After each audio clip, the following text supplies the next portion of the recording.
In, ya Bu ya. Bismillah.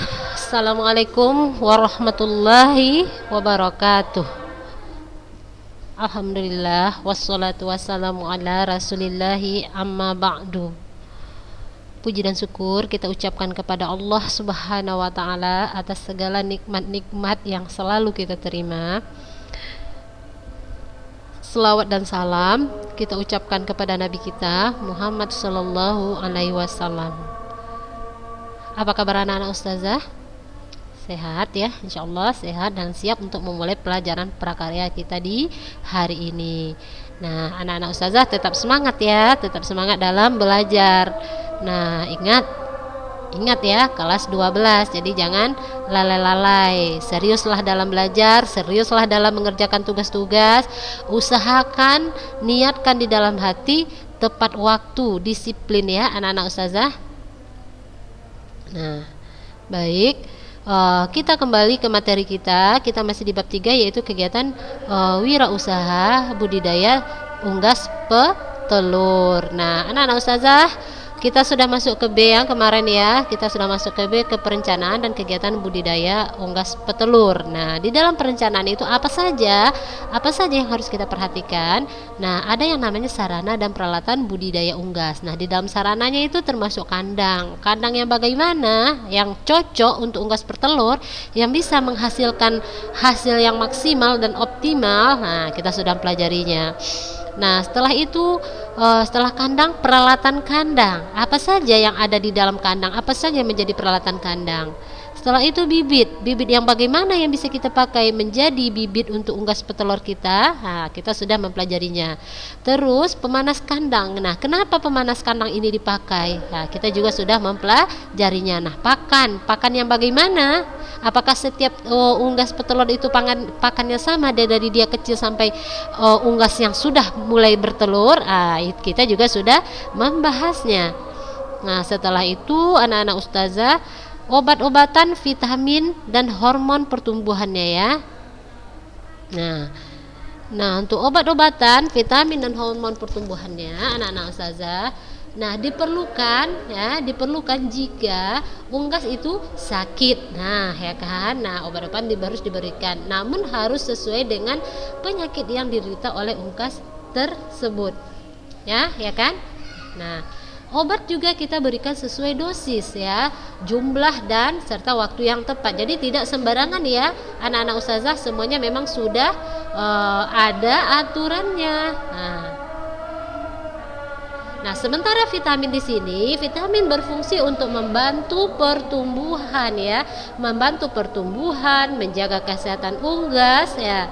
Sedangkan untuk hormonnya, pertumbuhannya berfungsi untuk mempercepat pertumbuhan unggasnya ya secara alami. Nah, unggas dapat tumbuh sehat ya jika mendapatkan pakan dalam jumlah yang cukup. Nah, ingat anak-anak ustazah, jangan sampai ternak kita kurang pakannya. Nah, dia akan lama masa pertumbuhannya. Kalau pertumbuhannya sudah lama, nah masa dia bertelur juga akan mundur. Nah, kalau itu berarti kita bisa-bisa habis dalam biaya pemeliharaan. Jadi untuk mendapatkan hasil waktunya semakin panjang ke belakang ya kan? Semakin panjang ke depan. Nah, itu tadi masalah obat-obatan, vitamin dan hormon pertumbuhannya. Nah, berikutnya ada peralatan panen ya. Nah, peralatan panen ini diperlukan untuk mempermudah ya dan mempercepat panen. Nah, di samping itu anak-anak ustazah, peralatan panen dapat digunakan untuk mencegah telur yang dihasilkan tidak pecah dan rusak.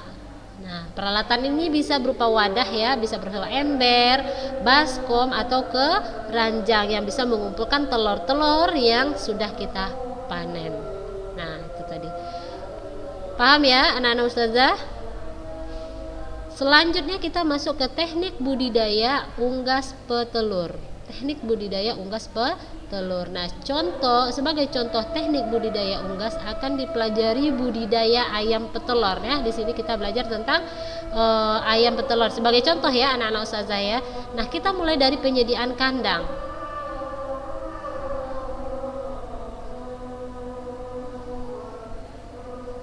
Ya, kita mulai dari penyediaan kandang. Nah, kandang dapat kita buat dengan bahan-bahan yang sederhana ya. Yang penting dapat mencegah ternak kita untuk keluar ya, berkeliaran. Nah, juga dapat melindungi ternak kita dari hujanan panas. Nah, selain itu, yang harus kita perhatikan, kandangnya harus bersih. Ya. Nah, kandang yang kita gunakan bisa kandang koloni atau kandang postal, dan juga bisa memakai kandang baterai. Nah, mulai dari DOC. Apa DOC? Nah, yaitu ayam berumur 1 hari. Nah, biasanya mulai dari OC sampai ayam bertelur itu berumur 6 bulan, dia akan dipelihara di kandang koloni. Nah, perhatikan gambar ini ya anak-anak ustazah, ini adalah contoh kandang koloni. Nah, dari umur 1 hari ayam-ayam tersebut sampai dia 6 bulan ya, sebelum masuk masa bertelurnya. Nah, dia dipelihara di kandang koloni. Nah, ini namanya kandang koloni, perhatikan gambarnya. Nah, namun setelah berumur 6 bulan, nah ayam bertelur itu sudah siap untuk mulai bertelur, sudah siap untuk menghasilkan telur. Nah, selanjutnya kita pindah dia ke kandang baterai. Nah, kandang baterai itu maksud karena yang digerakkan oleh baterai. Nah, di kandang baterai ini ustazah sudah pernah jelaskan kepada anak ustazah apa saja keuntungannya. Yang pertama, ayam tadi kandangnya bersih ya, bersih. Terus telurnya terjaga kenapa? Begitu dia bertelur, dia akan menggelinding keluar. Nah, kita tinggal mengutip ya, memudahkan kita dalam proses pemanenan hasilnya ya. Nah, setelah penyediaan kandang, masuk penyediaan bibit. Nah, bibit bagaimana yang bisa kita pakai untuk bibit ayam? Ingat ya, kita mengambil contoh di sini ayam petelur ya. Nah, untuk bibit ayam ini anak-anak ustazah kita bisa membeli di penyedia bibit ya. Nah, untuk mengurangi resiko kematian ayam-ayam ini, kita bisa menggunakan bibit yang sudah agak besar ya. Nah, kalau sudah agak besar dinama bibit ayam darah. Kalau ini perhatikan gambar. Nah, kalau yang sebelah kiri ini adalah bibit DOC ya, DOC. Nah, di sebelah kanannya adalah bibit ayam darah ya. Nah, setelah itu penyediaan pakan ya anak-anak ustazah. Untuk pakan kita bisa mendapatkannya di toko-toko pakan ya. Nah, untuk ayam petelur biasanya menggunakan pelet ya. Namun untuk menghemat biaya pakan, kita juga bisa membuat pakan alternatif ya. Pakan alternatif terbuat dari dedak, jagung, atau dedak ya anak-anak ustazah. Jadi kalau dedak itu kalau kita menggiling padi biar dia menjadi beras, nah kulit padi itu sebagian dia ada yang akan tergiling jadi halus ya. Nah, yang tergiling jadi halus dan ada yang jadi kasar. Nah, yang kasar itu namanya sekam ya. Nah, yang halusnya itu adalah dedak. Nah, dedak baru ada lagi yang namanya beras. Nah, jadi dia akan di penggilingan tuh akan A3 yang keluar, ada sekam, ada dedak, ada beras. Nah, beras adalah yang kita konsumsi ya. Nah, dedak ini bisa kita buat untuk menjadi pakan alternatif ternak kita. Sedangkan untuk sekam ini biasanya bisa dipakai untuk banyak hal ya anak-anak ustazah. Abu gosok cucian biasanya itu juga dari sekam. Terus bisa dipakai untuk berbudidaya tanaman misalnya kan. Nah, dicampur. Nah, bisa juga kita pakai untuk beternak misalnya, budidaya ternak. Nah, dia untuk alas tidur misalnya punya hamster anak-anak ustazah. Nah, kita bisa memakai sekam itu untuk alasnya. Nah, banyak kegunaannya sebenarnya. Nah, baik. Nah, untuk membuat pakan alternatif kita bisa mencampur bahan dedak ya. Jagung tahu ya anak-anak ustazah ya, bungkil, tepung tulang atau bahan pangan lainnya yang terdapat di wilayah kita ya. Nah, kita campur. Nah, ini akan menjadi pakan alternatif. Nah, untuk pakan ini anak-anak ustazah dibagi menjadi 2 jenis, yaitu pakan untuk DOC dan pakan untuk ayam darah ya. Nah, untuk pemeliharaan yang selanjutnya kita masuk ke tahap pemeliharaan. Nah, dalam kegiatan pemeliharaan ini anak-anak ustazah ada tahap-tahapnya. Yang pertama mulai dari pemberian pakan, pemberian minum, pengendalian hama penyakit. Nah, yang pertama di pemberian pakan. Nah, pemberian pakan ayam pertelur atas 3 fase, yaitu fase starter ya, umurnya 0 sampai 4 minggu. Nah, fase grower yaitu 7 sampai 20 minggu, dan fase layer yaitu 21 sampai 80 minggu. Nah, untuk pakan ini kita lakukan, pemberian pakan ini kita lakukan 1 kali 1 hari ya.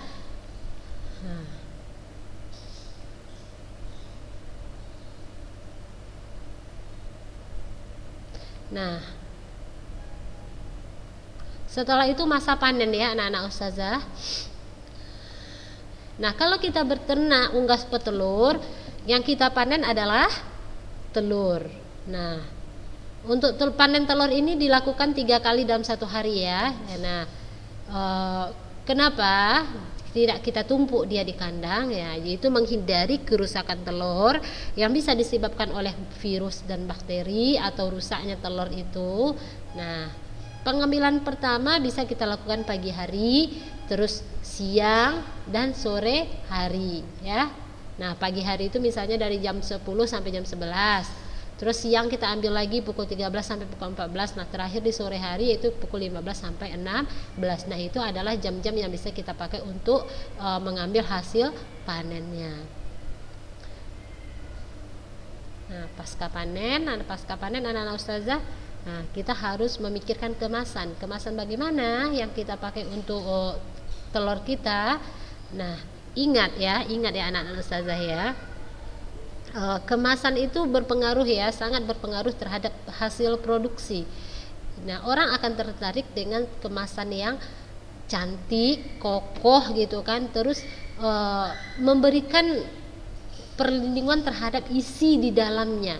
Nah, kalau isinya telur anak-anak ustazah, nah telur itu tidak berguncang, terus waktu dibawa dia tidak pecah. Nah, itu harus diperhatikan. Nah, ini akan membuat daya tarik sendiri. Nah, di sini ada contoh kemasannya ya. Bisa menggunakan styrofoam ya anak-anak ustazah, bisa menggunakan wadah ya kan, atau menggunakan keranjang atau plastik ya. Nah, untuk kemasannya.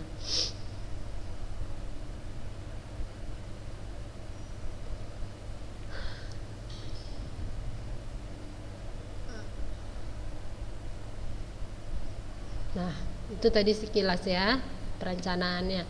Ya, selanjutnya yang C kita perhitungan harga jual produk hasil budidaya unggas petelur. Ya, anak-anak ustazah, perhitungan harga jual produk hasil budidaya unggas petelur ya. Nah, harga jual produk adalah ya sejumlah harga yang dibebankan kepada konsumen ya, yang dihitung dari biaya produksi dan biaya lain di luar produksi ya, seperti biaya distribusi, biaya promosi. Nah, ini semua dibebankan kepada konsumen. Nah, biaya produksinya apa itu biaya produksi? Yaitu biaya-biaya yang harus kita keluarkan untuk terjadinya produksi barang tersebut ya. Biaya-biaya yang harus kita keluarkan untuk terjadinya produksi barang tersebut. Nah, untuk biaya produksi anak-anak ustazah yang termasuk ke dalamnya adalah biaya bahan baku, biaya tenaga kerja, biaya overhead. Nah, untuk biaya overhead ini anak-anak ustazah ada yang namanya biaya overhead tetap dan ada yang fleksibel. Nah, kalau biaya overhead tetap ini dia akan tetap jumlahnya walaupun produksi kita mau naik, mau turun, mau meningkat, dia tetap harganya biayanya segitu ya. Nah, sedangkan termasuk biaya overhead fleksibel, dia akan berubah ya. Overhead variabel ya, itu jumlahnya berubah ya sesuai dengan proporsi ya, sesuai dengan perubahan jumlah produksi kita. Jadi kalau kita produksi kita meningkat, nah biaya juga meningkat. Nah, waktu produksi kita berkurang atau turun, nah biayanya juga akan berkurang atau turun. Nah, apa saja yang bisa kita masukkan ke dalam biaya overhead, biaya apa saja gitu.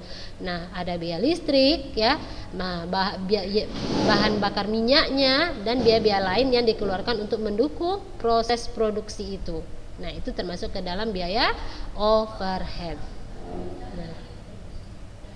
Nah, dari jumlah-jumlah biaya yang dikeluarkan tadi di atas anak-anak ustazah, maka terciptalah yang namanya harga pokok produksi atau HPP ya, harga pokok produksi atau HPP. Ya. Nah, metode perhitungan HPP atau harga pokok produksi tadi dapat dibuat dengan dua pendekatan ya anak-anak ustazah. Yang pertama itu pendekatan full costing ya, dan yang kedua pendekatan kedua yaitu variable costing. Pendekatan pertama full costing dan yang kedua adalah variable costing. Yang pertama akan kita bahas adalah yang full costing ya anak-anak ustazah.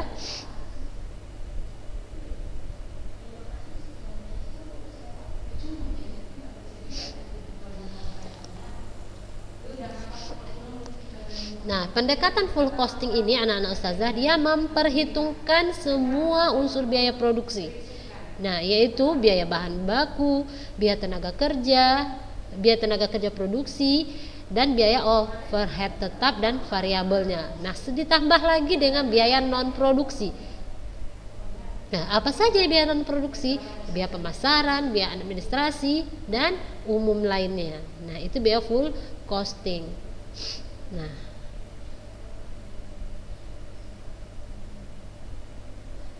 Nah, ini contoh tabel penentuan harga produksi dengan pendekatan full costing. Nah, di sini anak-anak ustazah apa saja tadi yang termasuk itu biaya bahan baku. Berapa biaya bahan baku dalam kegiatan budidaya unggas petelur, ya kan?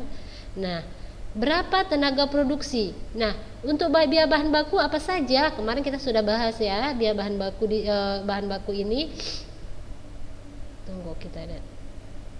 Nah, ini dia.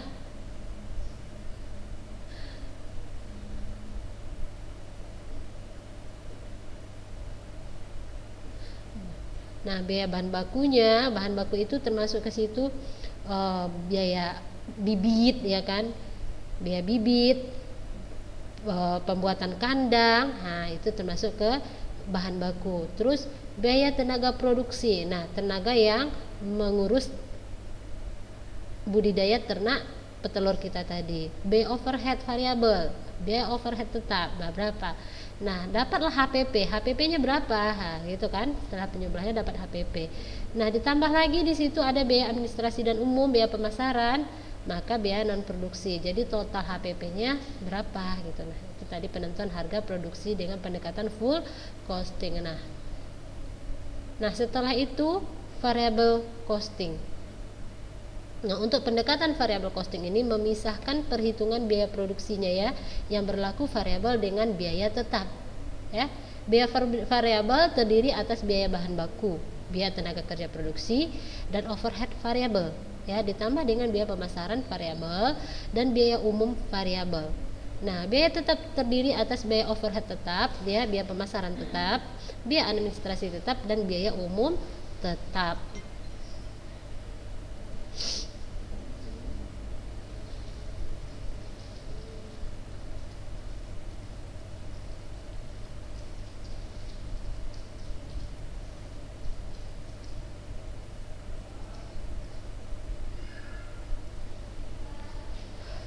Ya, anak-anak ustazah ya, itu tadi variable costing.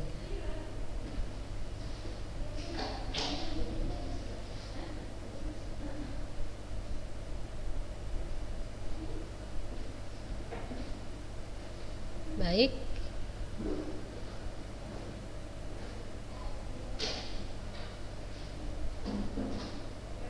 Nah, sekarang kita masuk metode pendekatan harga produk ya.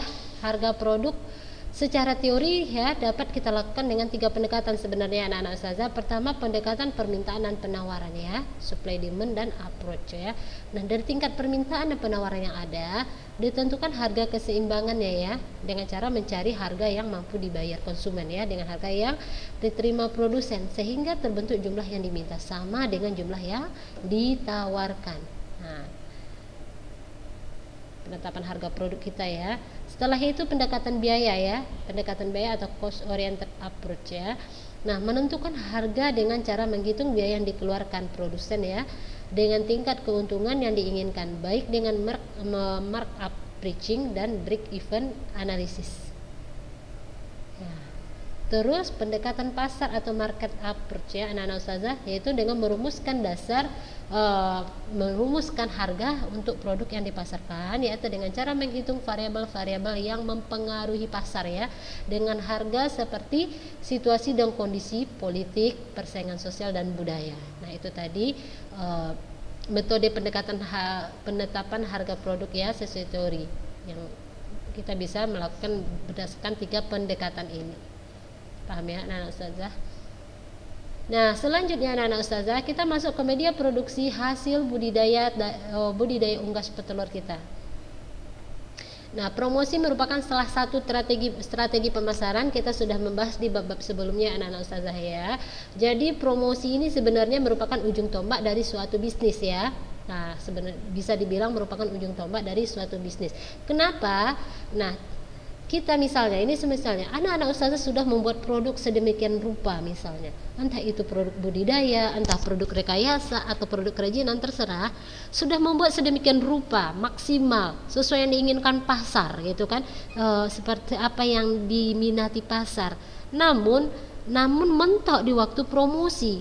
Nah di waktu promosi tidak tahu bagaimana cara mempromosikan. Nah jatuh-jatuhnya produk tadi akan diam di tempat, orang tidak akan mengenal produk anak ustazah. Kenapa? Karena promosinya tadi ya. Nah jadi di dalam kegiatan wirausaha, kegiatan bisnis, promosi merupakan ujung tombaknya ya anak-anak ustazah ya. Nah untuk strategi pemasaran produk ya, memanfaatkan bauran dari strategi produk ya, strategi produk, price dan promotion yang dikenal pula dengan sebutan 4P.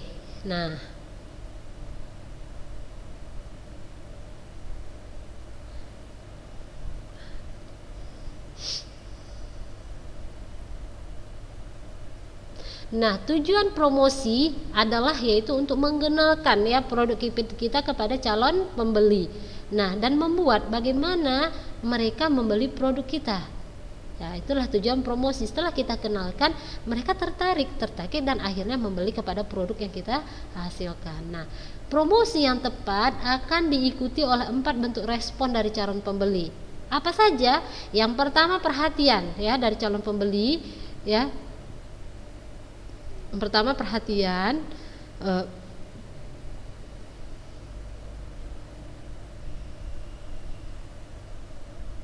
terus yang kedua ketertarikan ya kan. Nah yang ketiga keinginan, yang keempat tindakan membeli. Nah untuk perhatian ini anak ustazah, perhatian atau attention ya dari calon pembeli ya, disebabkan oleh promosi yang menarik ya, menarik untuk didengar, menarik untuk dilihat. Nah dan bagaimana cara kita menyampaikan keunggulan dari produk-produk kita ya, produk-produk kita di dalam kegiatan promosi ini. Bagaimana kita menyampaikan unggulnya produk kita dibanding produk pesaing kita. Nah ya kan, yang pertama jadi mereka mencari perhatian mereka dulu. Setelah itu yang kedua, kalau mereka sudah perhatian terhadap produk kita, ada yang namanya ketertarikan ya dari calon pembeli. Nah mereka mulai tertarik dari promosi kita tadi, entah dari suara atau dari gambarnya ya kan. Nah mereka mulai ketertarikan dari calon pembeli. Nah kalau mereka sudah tertarik, mereka menoleh ke produk kita. Nah yang ketiga, timbullah keinginan dari calon pembeli tadi untuk membeli produk kita. Nah ini semua tergantung kepada cara promosi kita. Nah setelah timbul keinginan dari para calon pembeli tadi, nah timbullah tindakan untuk membeli. Nah mereka sudah tertarik gitu, sudah perhatian, tertarik, sudah punya keinginan untuk membeli, dan keempat langkah mereka selanjutnya adalah membeli. Nah ini adalah bentuk respon ini yang kita kenal dengan AIDA ya, attention, interest, desire dan action mereka dikenal dengan nama AIDA. Nah untuk media promosi anak-anak ustazah dikelompokkan menjadi 2 ya.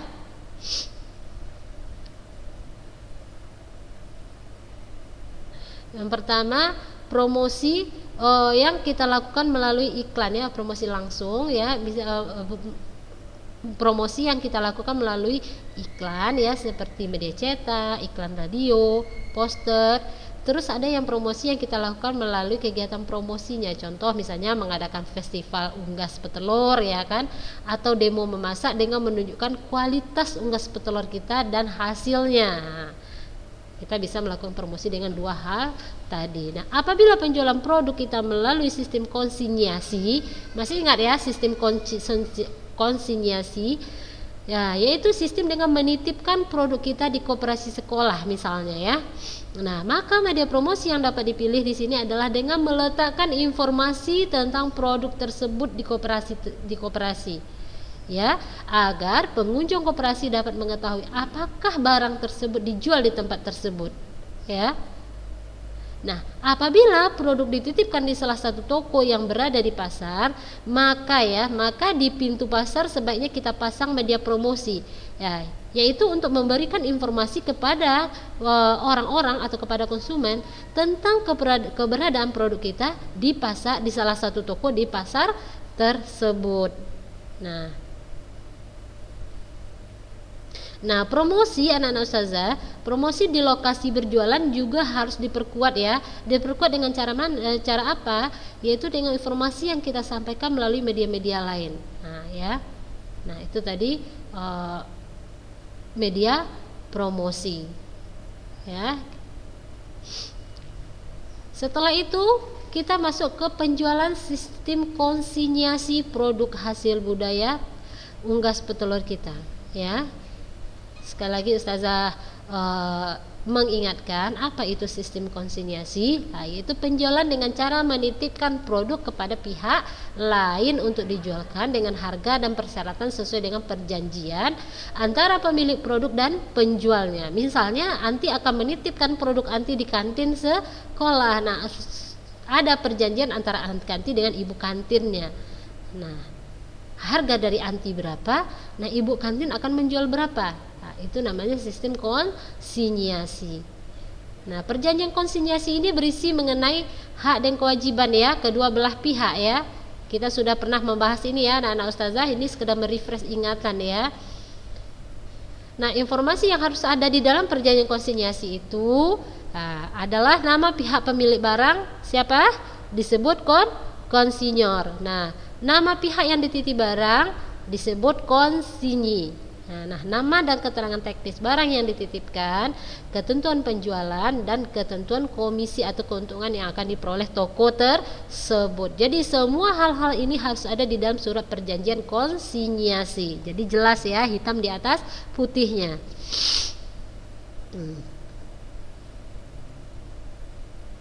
Nah, ini adalah contoh surat perjanjian konsinyasi. Nah, yang bertanda tangan di bawah ini ada namanya, alamat ya sebagai pihak pertama atau konsinyor.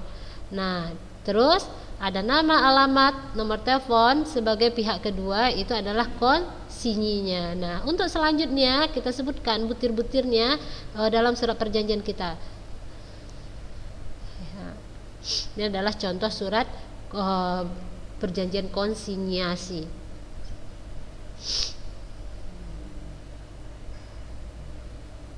Nah, baik anak-anak ustazah,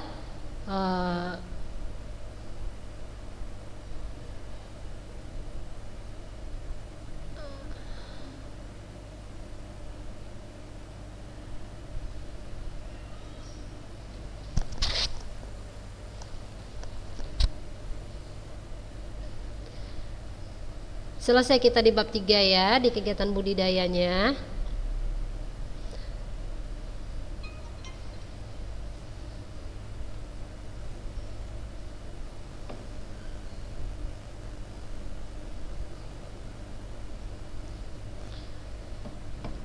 Baik, insya Allah di pertemuan berikutnya kita masuk di bab 4 ya. Di bab 4 adalah pengolahan.